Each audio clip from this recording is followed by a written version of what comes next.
먼저 베드로전서 2장 10절 말씀입니다. 너희가 전에는 백성이 아니더니 이제는 하나님의 백성이요 전에는 긍휼을 얻지 못하였더니 이제는 긍휼을 얻은 자니라. 호세아서 2장 23절 말씀입니다. 내가 나를 위하여 그를 이 땅에 심고 긍휼히 여김을 받지 못하였던 자를 긍휼히 여기며 내 백성 아니었던 자에게 향하여 이르기를 너는 내 백성이라 하리니 그들은 이르기를 주는 내 하나님이시라 하리라 하시니라. 그래서 오늘 말씀의 제목이 긍휼을 입은 백성, 곧 이 시대의 교회를 일컫습니다. 이 가운데 모든 성도들은 모두가 하나님의 그 긍휼을 입은 자들입니다. 그렇기에 우리 찬양대가 찬양한 것처럼 긍휼을 입은 우리가 하나님 앞에 충성되이 살아가기를 주님의 이름으로 축원합니다. 지난주에 제가 설교를 하다가 끝맺지 못한 부분이 있어서 연속해서 말씀을 전하고자 합니다. 우리가 잘 알다시피 베드로 전서는 베드로가 기록한 말씀입니다. 베드로는 갈릴리의 어부로 살다가 예수님의 그 부르심을 따라 예수님과 함께 3년간 예수님과 함께하며 우리 주님의 말씀을 통하여 우리 주님께서 그 제자들을 가르치실 때 하나님의 말씀, 곧 성경을 통하여 가르치셨다라는 것은 확실합니다. 예수님 당시에 가르치셨던 그 성경 말씀은 바로 구약의 말씀입니다. 그래서 복음서에 보면 말씀들을 보게 되면 예수님께서 구약의 말씀을 인용하셔서 말씀하시는 것들이 참 많이 나옵니다. 뿐만 아니라 이 베드로 또한 예수님으로부터 3년간 훈련 받으면서 예수님께서 선포하신 그 말씀, 또한 구약으로부터 내려오는 그 성경 말씀을 분명히 예수님께로부터 전해 들었을 것이다 라는 것은 아주 당연합니다. 그렇게 훈련되어지고 또 뿐만 아니라 우리가 베드로 전후서를 보게 되면 예수님과 함께 했던 그런 에피소드들, 특별히 변화산 사건들이나 그리고 산상순에서 선포하신 그러한 말씀들을 보게 되는 것을 볼 수가 있습니다. 오늘 우리가 지난주에 살펴보았던 2장 9절, 베드로전서 2장 9절에 나온 말씀과 오늘 2장 10절에 나오는 그 말씀 또한 이 베드로가 구약의 말씀을 인용해서 선포하고 있는 그러한 말씀이기도 합니다. 지난주에 2장 9절에서 이렇게 말씀드렸습니다. 택하신 족속이여 왕같은 제사장들이여 거룩한 나라요 그의 소유가 된 백성이니. 요 말씀은 출애굽기 19장 5절에서 6절에 있는 그 말씀을 인용한 말씀입니다. 그 말씀이 이렇습니다. 세계가 다 내게 속하였나니 너희가 내 말을 잘 듣고 내 언약을 지키면 너희는 모든 민족 중에서 내 소유가 되겠고 너희가 내게 대하여 제사장 나라가 되며 거룩한 백성이 되리라 라는 구약 출애굽기에 있는 이 말씀을 이 베드로가 인용하여서 말씀하고 있는 것입니다. 그렇기에 구약에 있는 이 출애굽 때에 있던 그 말씀이 언약적인 말씀이다 라고 하면은 이제 베드로는 이 베드로 전서에서 이제 구약에서 선포된 그 언약의 말씀이 이제 성취되었다라고 그렇게 말씀하고 있는 것이에요. 또한 2장 10절 말씀, 오늘 본문 말씀인데 이 말씀을 보게 되면 너희가 전에는 백성이 아니더니 이제는 하나님의 백성이요 전에는 긍휼을 얻지 못하였더니 이제는 긍휼을 얻은 자니라. 이 말씀 또한 우리가 잘 아는 호세아서에서 인용한 그러한 말씀입니다. 그런데 잘 보게 되면 아까 이 말씀과 출애굽기에 나와 있는 그 말씀을 비교를 해보면 조금 다른 부분이 있어요. 어떤 부분이 다르냐면 출애굽기에서는 이렇게 마무리를 합니다. 그렇게 되리라. 아까도 말씀드렸다시피 되리라는 앞으로 되어질 일, 곧 지금 약속하고 있는 언약적인 말씀이에요. 그런데 여기 보면 쭉 나오면서 택하신 족속의 왕 같은 제사장들이여 거룩한 나라여 그의 소유가 된 백성이니 어때요? 이제 성취가 된 말씀이란 얘기예요. 뿐만 아니라 2장 10절의 말씀도 이제 구약 호세아서에서 하신 호세아를 통하여서 주신 그 말씀이 언약의 그 말씀이 이제 베드로 신약에 와서 그대로 성취되었다라는 것을 말씀하고 있어요. 자, 한번 나눠서 한번 보도록 할게요. 오늘 본문 말씀은 두 부분, 이 부분은 2장 10절 말씀을 두 부분으로 나눌 수가 있습니다. 첫 번째는 하반절에 전에는 긍휼을 얻지 못하였더니 이제는 긍휼을 얻은 자니라. 전에는 어떤 상태였어요? 하나님의 그 긍휼을 얻지 못하여서 세상 가운데 하나님의 심판 가운데 있었던 존재였다. 하지만 이제는 하나님의 그 긍휼을 입은 자다. 과거와 현재의 그 상태가 완전히 달라요. 이 말씀이 호세아 2장 23절 상반절에선 이렇게 나옵니다. 내가 나를 위하여 그를 이 땅에 심고 긍휼히 여김을 받지 못하였던 자를 긍휼히 여기며. 베드로전서 2장 10절 하반절에 나와 있는 그 말씀과 똑같죠? 긍휼을 입지 못하였던 자들을 하나님께서 긍휼을 베푸셨다. 뿐만 아니라 2장 10절의 상반절에 보면 너희가 전에는 백성이 아니더니 이제는 하나님의 백성이요. 자, 전에는 긍휼을 입지 못하였던 자뿐만 아니라 하나님의 백성이 아니었대요. 그러면 과거에는 어떤 백성이었을까요? 세상에 속한, 마귀에 속한 자들이었다라는 것이에요. 근데 이제는 과거의 신분과 이제 현재의 신분이 완전히 달라졌어요. 현재는 어떤 신분으로 바뀌었어요? 하나님의 백성이 되었다. 그래서 우리가 2장 9절 말씀에 보면 그의 소유된 백성이니 라고 말씀하고 있는 것입니다. 호세아 2장 23절 하반절에 이렇게 말씀하세요. 내 백성이 아니었던 자에게 향하여 이르기를 너는 내 백성이라 하리니 그들은 이르기를 주는 내 하나님이시라. 자, 내 백성이 아니었는데 이제 하나님의 소유된 백성이 여기서는 되었다가 아니라 되리라. 왜? 구약의 호세아 선지자를 통하여서 주신 이 말씀은 언약적인 말씀이에요. 그리고 이제 베드로를 통하여서 선포된 이 말씀은 구약에서 선포된 이 말씀, 이 언약의 말씀이 이제 신약에 와서 그대로 성취되었다. 자, 구약과 신약을 이렇게 나눠지는데 그 중심에 누가 계시냐면 바로 예수 그리스도세요. 구약에서 선포되어지는 구약에서는 이제 앞으로 언약의 그 구세주가 올 것이다 라는 그 말씀들, 언약적인 그런 말씀이에요. 그리고 예수님께서 그 말씀을 온전히 성취하실 것이다 를 통하여서 이제 신약에 와서는 이 구약에 선포된 모든 말씀들이 예수 그리스도를 통하여 예수 그리스도를 말미암아 예수 그리스도를 위하여 온전히 성취되었다 라는 것을 말씀하고 있는 것입니다.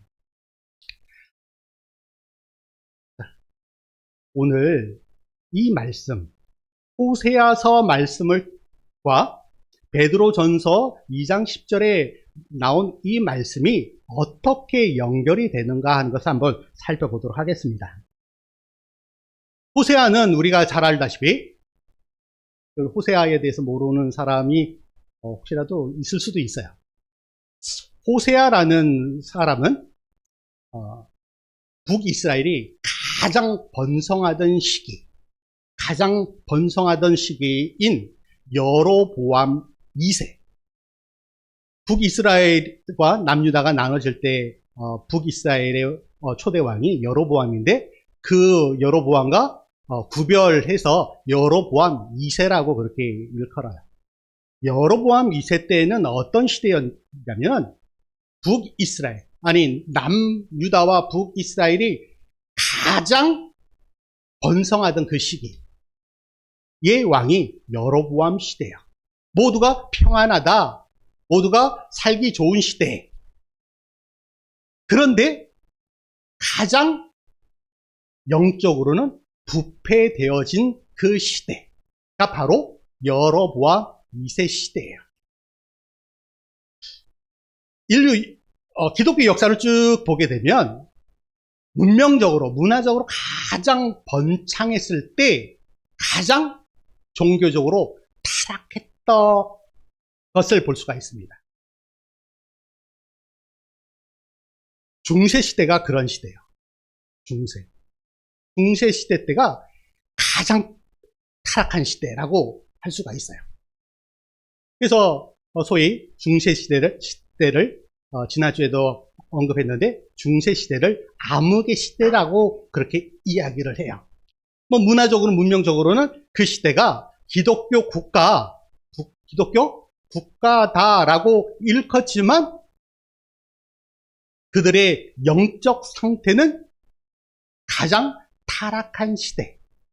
그렇기 때문에 그로 말미암아 종교개혁이 일어나게 되었던 것이다 라고 지난주에 그렇게 말씀을 드렸습니다.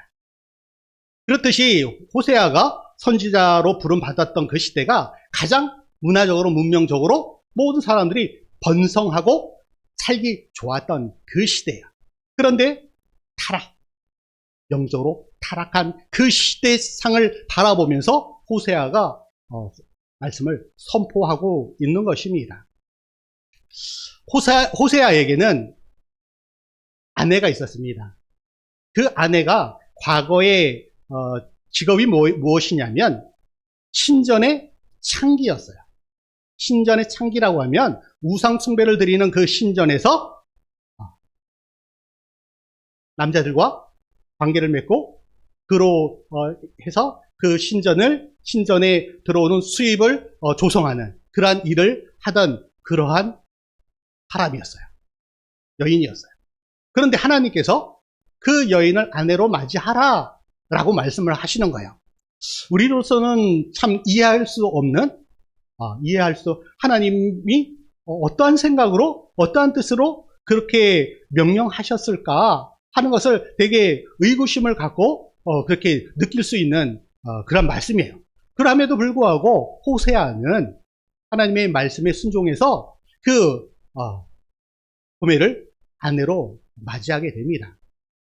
그리고 아내를 맞이하고 그 사이에서 자녀가 3명이 나와요.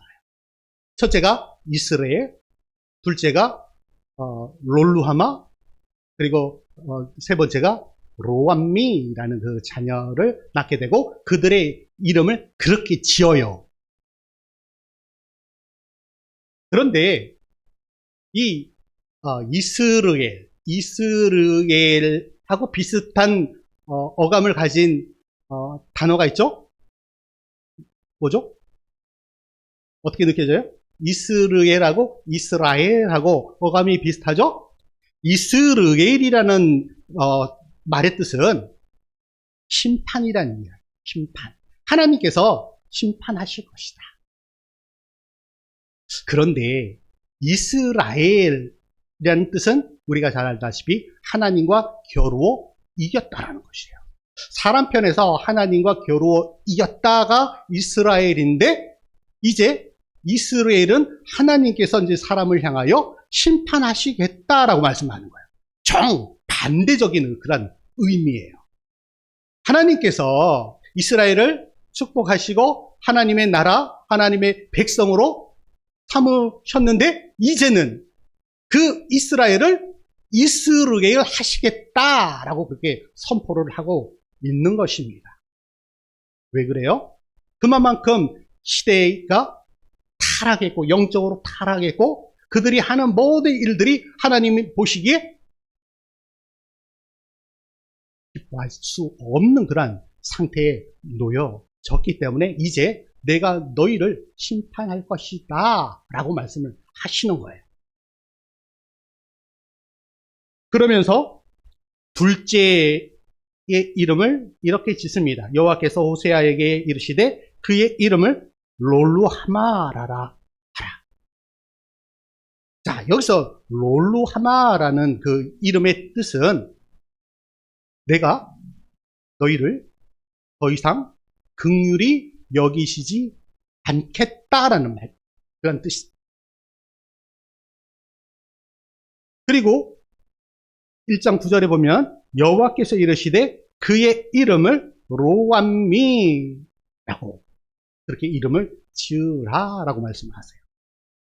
로암미라는 그 이름의 뜻은 내가 더 이상 너를 내 백성이다 하지 않겠다라는 것이에요. 히브리어에 앞에 로가 붙으면 부정이 돼요. 부정. 영어로는 no, not. 그러니까 not 루함마, not 암미 이러한 의미가 되는 것이에요. 자, 왜 이렇게 이름을 짓게 하셨는가? 이제 하나님께서 이스라엘을 심판을 하실 것이다. 이제 심판을 하실 것이다. 이제 하나님의 긍휼을 베풀지 않겠다. 이제 더 이상 너희들은 나의 백성이 아니냐. 그만큼 타락했기 때문에. 그런데 이렇게 선포하신 하나님의 그 마음이 진정 어린 마음이었을까 하는 것이에요. 하나님의 그 마음, 하나님의 그 심정은 이제 내가 이렇게 너희들을 내 백성이 아니고 내가 긍휼히 여기지 않겠다라고 이야기를 하지만 너희를 지극히 사랑한다. 지극히 사랑한다. 라고 선포를 하고 있는 것이에요. 그래서 2장 1절에 보면 이렇게 말씀하십니다. 너희 형제에게는 암미라 하고 너희 자매에게는 루함마라 하라. 아까 앞에서 로암미, 롤루하마라고 그렇게 선포를 하셨는데 이제 2장 1절에 와서 하나님께서 암미, 루함마라고 그렇게 선포하고 있는 것이에요. 암미, 이거는 나의 백성이다라는 거예요. 암미, 암 하면은 백성이고 뒤에 이가 붙으면은 나의. 그러니까 암미 하면은 나의 백성이다, 나의 백성이다. 앞에서는 하나님께서 심판을 선포하시면서 나의 백성이 아니다라고 말씀하셨지만 이제 하나님께서 긍휼을 베푸셔서 이제 그러함에도 불구하고 죄악 가운데 있는 이스라엘 백성들이 나의 백성이 세상을 향하여 달려가지만 그러함에도 불구하고 너는 내 백성이야. 너는 내 소유야 라고 말씀을 하고 있는 것이에요. 전에는 내가 너희를 긍휼을 이제 더 이상 베풀지 않겠다라고 선포하셨지만 이제는 하나님의 그 마음이 하나님께서 이스라엘 백성들을 향한 그 마음이 이제 다시 내가 너희에게 긍휼을 베푸실 것이야. 자, 앞의 구절과 뒤의 구절을 한번 비교를 해보십시오. 앞에서는 심판이에요. 심판. 이제 그런데 뒤의 구절은 어때요? 회복이에요. 회복. 하나님께서는 이스라엘 백성들을 향하여 심판을 선포하셨어요. 죄악 가운데 있는 그들에게 심판을 선포하셨어요. 그리고 나중에는 그들이 심판으로 인하여서 멸망을 당해요. 앗수르의 멸망을 당해요. 그러함에도 불구하고 그들을 끝까지 붙들고 계시는 하나님의 그 긍휼과 하나님의 그 헤세드의 그 은혜, 그를 통하여 심판 가운데서도, 진노 가운데서도 하나님의 그 자비하심과 그 긍휼하심이 반드시 있을 것이다 라는 하나님의 그 선포가 여기에 담겨져 있다라는 사실입니다.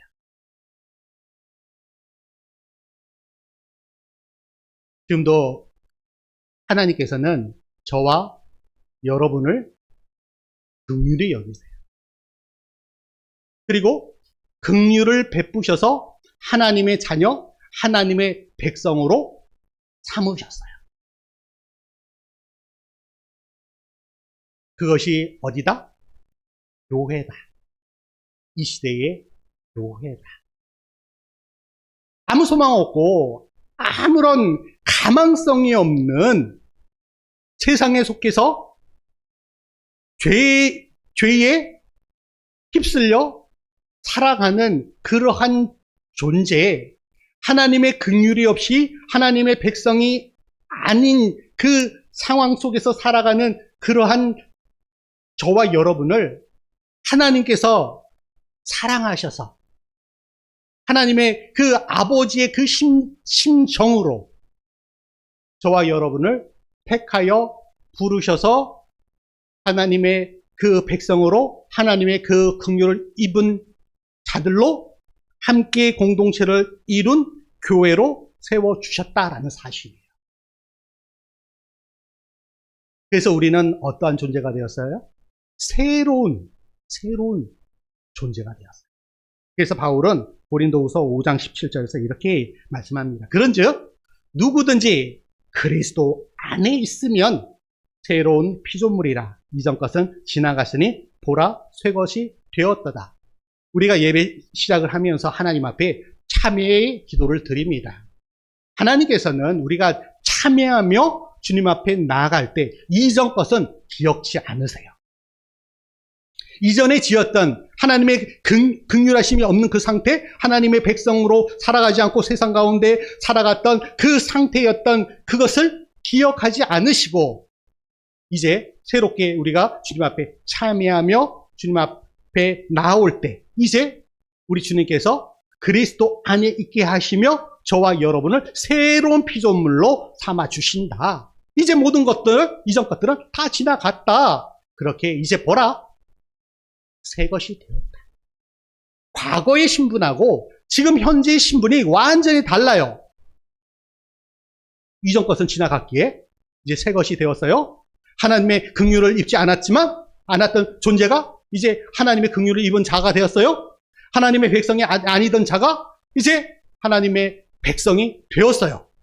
이것은 신분이 180도 완전히 정반대인 신분을 획득했다라는 것을 우리에게 보여주는 것입니다. 그러면서 하나님께서는 그 죄악 가운데에 있는 그 영혼들을 향하여서 또한 이렇게 말씀하십니다. 오라. 하나님 앞으로 오라.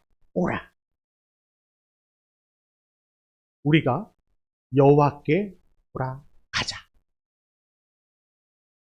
지난주에도 잠깐 언급을 했는데 성경에 흐름이 있어요. 주 흐름. 주된 흐름이 그리고 주제 중에 하나가 무엇이다라고 말씀을 드렸냐면 돌아가자였어요.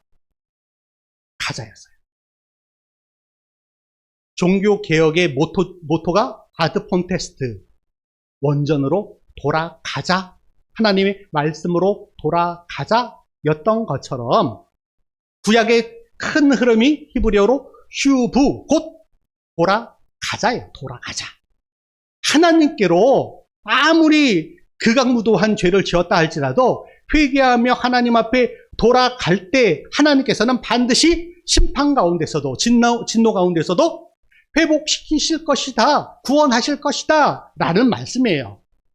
그래서 호세아 6장 1절에 여호와께서 돌아가게 되면 여호와께서 우리를 과거에 찢으셨으나 심판하셨으나 도로 낫게 하실 것이다. 과거에 찢겨진 그 상태가 이제 하나님의 그 긍휼로 낫게 되었는데 그 이전보다도 더 건강한 모습, 이전보다도 더 회복된 그 모습으로 낫게 하실 것이다라는 것이에요. 그리고 우리를 치셨으나 과거에 죄악 가운데 있던 우리를 향하여 하나님의 그 심판을 선포하셔서 치셨으나, 하나님의 그 심판의 채찍과 막대기로 치셨으나 그 상처를 주님 앞에 돌아갈 때, 하나님 앞에 돌아갈 때 그 하나님께서 그 상처난 그 부분을 싸매 주실 것이다. 그렇게 우리는 우리의 입장에서 해야 할 것은 곧 여호와께로 돌아가는 것이다 라는 것이에요. 우리 주님께서 우리를 향하여서, 세상을 향하여서 돌아오라 라고 그렇게 외치셨을 때 우리 인간의 입장, 사람들의 입장에서 해야 할 일은 우리가 여호와께로 돌아가자라는 것이에요. 그리할 때 하나님께서는 그 진노 가운데서도, 심판 가운데서도 우리를 구원하시고 회복시키신다라는 사실입니다. 이어지는 호세아 6장 2절에서 3절 상반절에 이렇게 말씀을 하십니다. 여호와께서 이틀 후에 우리를 살리시며 셋째 날에 우리를 일으키시리니 우리가 그의 앞에서 살리라. 이것은 구약에서 말씀하고 있는 신약을 바라보면서, 신약에 예수님께서 부활하시는 것을 바라보면서 말씀하고 있는 것입니다. 예수님께서 저와 여러분들을 심판 가운데서 회복시키시기 위하여서 반드시 예수 그리스도께서 죄에 대한 속죄를 감당하셨야만 됐어요. 그래서 예수님께서 친히 저와 여러분의 모든 죄를 담당하시고자 십자가에 못 박혀 죽으심을 통하여 저와 여러분의 죄를 속죄하신, 그를 통하여서 속량하셨어요. 그를 통하여 저와 여러분을 죽음에서 다시 생명으로, 어둠에서 빛 가운데로 나오게 하셨던 것입니다. 그러면서 마지막에 그러한 우리 하나님, 그러한 일을 행하신 그 하나님, 저와 여러분을 구원하신 그 하나님을 더욱 알자, 힘써 알자 라고 말씀을 하고 있는 것입니다. 베드로가 예수님으로부터 말씀을 듣고 그 말씀이 그 심령 안에 깊이 자리 잡고 있었기 때문에 그가 어디서든지 순교의 자리에서까지도 그의 입에서 하나님의 말씀이 선포되었고 증거되었어요. 그것은 그가 말씀의 훈련을 열심히 받았고 그가 말씀 앞에 겸손히 살았기 때문에 그렇게 살아갈 수가 있었어요. 우리 또한 마찬가지입니다. 하나님이 어떠한 분이신지, 예수님이 어떠한 분이신지, 성령님이 어떠한 분이신지, 또한 이 삼위일체 하나님께서 어떠한 일을 행하셨는지, 행하시고 계신지, 앞으로 행하실 것인지를 알기 위해서는 말씀으로 나아가야 합니다. 그래서 그 분이, 그 삼위일체 하나님이 어떠한 분이신지 더 알기 위해서 말씀의 자리로 나가야 합니다. 힘써.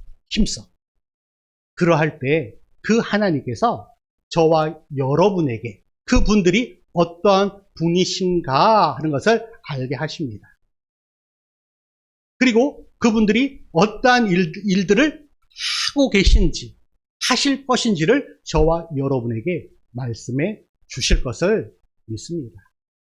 그렇게 더욱더 하나님의 말씀 앞에 우리가 겸손히 나가기를 주님의 이름으로 축원합니다.